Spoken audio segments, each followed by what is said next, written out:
सपोले दौड़ते थे, कीड़े बड़े बड़े, और अल्लाह का इतना मुकर्रब बंदा है, कभी अल्लाह की याद से गाफिल नहीं, अल्लाह के जिक्र से कभी गाफिल नहीं, अल्लाह की तरफ तवज्जो रही, हाथ पांव अपने नहीं है, अल्लाह के हैं, बस सब अल्लाह पे छोड़ दिया, कभी शिकवा नहीं किया कि मुझे दर्द है, मुझे कोई तकलीफ है। मालूम है फिर ये तब्दीली कैसे आई? अभी कुरान की आयत है, इन्नी मस्सनियल दुर्र का लफ्ज़, इसकी सूफिया इसकी जो तशरीह करते हैं वो ये करते हैं, मालूम है अचानक आपने अल्लाह की बारगाह में अपने हाथ उठा दिए, आपने कहा कि मेरे मौला मुझे तकलीफ ने जरा सा छू लिया है। इसके निचोड़ में ये भी आ सकता है महासर, अरे मेरे मौला मुझे दर्द ने थोड़ा सा छू लिया है। कब कहा? जब सब बेटे मर गए तब नहीं कहा, खेत खलियान की फसलें खत्म हो गई तब नहीं कहा, पूरी जो हवेली थी उजड़ गई कुछ नहीं कहा, जो दुम्बे बकरियां मर गए कई हजार कुछ नहीं कहा,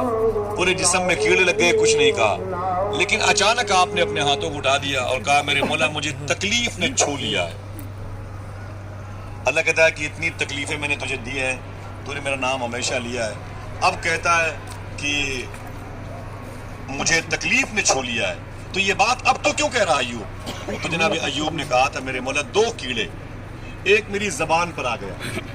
मेरी बहने से एक कीड़ा मेरी जबान पर आ गया और एक कीड़ा मेरे दिल पर आ गया। अब तक ये दो चीजें सेफ थी, ये दिल और ये जबान, अब दो कीड़े जबान और दिल पे आ गए हैं, तो मैंने तेरी बारगाह में कहा कि मेरे मौला मुझे तकलीफ ने छू लिया है, इसलिए कहा कि इसी जबान से तेरा नाम लेता हूँ, इसी दिल में तेरी मोहब्बत को संभाल कर रखना। मैं चाहता हूँ तू सब ले ले, लेकिन अपनी याद का एटीएम मुझसे मत छीन मेरे मौला। ये तुझे याद करने वाली चीज है, अगर ये भी चली गई तुझे याद कैसे करूंगा? बस अल्लाह ने इनके करम पर वो बहारें बरसाई हैं, वो बहारें बरसाई है